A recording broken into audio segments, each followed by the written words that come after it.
quelques logiciels dont je peux recommander l'usage. Bien, c'est pas compliqué, il n'y en aura que deux. Un premier logiciel, c'est VLC. C'est un peu le couteau suisse pour la lecture de documents audio et vidéo d'ailleurs. Il est multiplateforme et libre. Euh, Lorsqu'on lit un document avec VLC, on a la possibilité d'avoir quelques informations. Donc là, par exemple, j'ai ouvert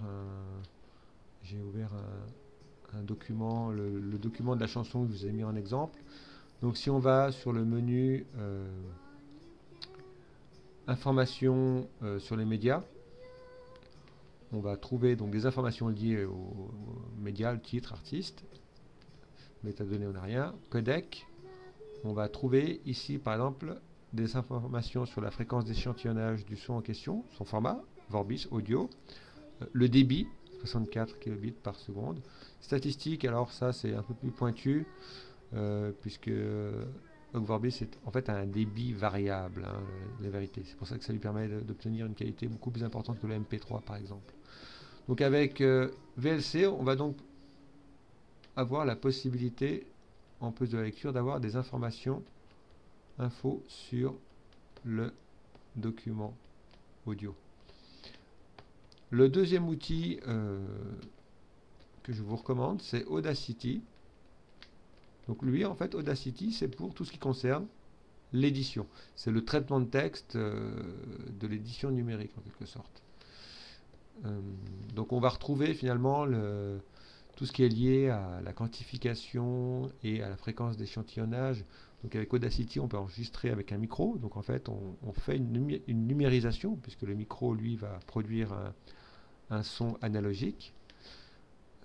Donc là, si par exemple, je démarre enregistrement, donc j'arrête. Donc là, il a enregistré ce que j'ai dit.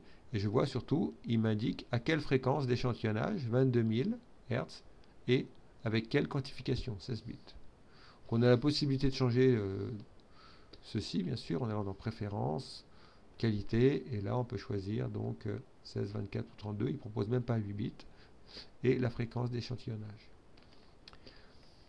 Audacity est capable d'importer des audios qui ont été encodés dans différents formats, donc on va retrouver ici bien, le Wave, le Ogg Vorbis, le FLAC, ainsi que le MP3.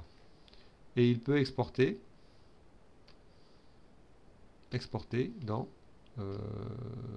bien, autant de formats, même voire plus, hein, MP3, Ogg Vorbis, Wave, donc compressé, et le FLAC qui doit être ici.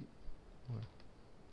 Donc avec ces deux logiciels, ben, en fait, vous avez tout le nécessaire pour vous essayer au document audio. Donc j'espère que dans ce cours, eh bien, vous avez pu approfondir votre connaissance de ce qu'on entend par les sons numériques. Et je vous remercie d'avoir suivi ce cours du SEM Formation.